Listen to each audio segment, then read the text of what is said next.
Happer, he has been absolutely red hot lately. How hot has he been? Well, we'll tell you as the show unfolds, but let's get into these highlights. Top of the fourth. Oof. No outs for Shota Imanaga, ducks on the pond, and that play from Christopher Morel, that could have been the one we were talking about, Joe. Well, yeah, that could have really been costly, but it looked like he got the in-between hop, trying to get two so bad instead of just making sure that he got one. Probably should have fielded in front of him instead of trying to do the backhand. And then you look at this split is middle in thigh high. Craig Counsell was talking about the balls that were on the thigh, along the thigh, were the ones getting hit hard. And he wants it down more in the zone. Okay, and then 42 minutes, that was the pause. This game, a slight delay. There were storms and lightning in the area for a minute there. It looked like a COVID game because there were no fans in that lower bowl. But bottom five, one on, one out for Dansby. This is how you drive them in. That shot to left plates Ian Happ. So the Cubs on the board. They're still down a 4 spot. However, it was 5-1. And Joe, you were talking about Christopher earlier. Listen up. His batting average and his slug on balls over 95 are both way below the league average.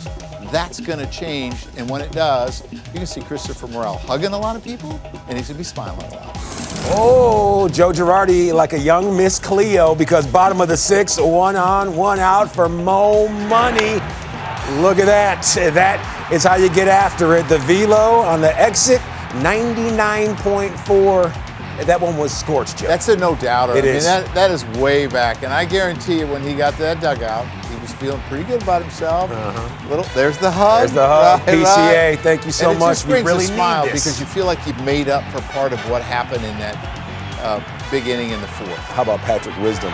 Locked and loaded, but not necessarily that A cut. He just wanted to put something in play and cause a little damage. Yeah, he just knew he had to put something in play and keep the line moving. And what he does is he covers the plate on this changeup, and he kind of slows his bat down a little bit, but he's so strong, he's able to get it to the basket. And emotion is such a good thing. And he doesn't hug, but he likes to hop. Yeah, he gives high fives that could potentially break your hand. A 2-run pop right there squares the affair. Then top 7, Hayden Wesneskian and Luis Robert Jr., Lou Bob. He came off the shelf today, and he wasted no time putting that power on display, Joe. Well, the theme is hanging off speed pitches. Sliders and changeups. Dansby. 448? Yeah, the first double that Dansby drove in Ian Happ, that was a hanging slider as well.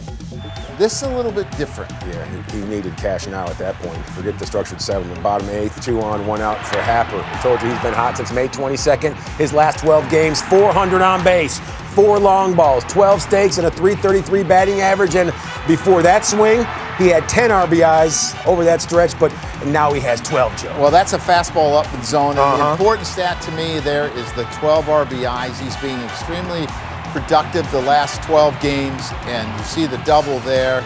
You see Amaya waving him home. He's helping Willie at third base, wave him home.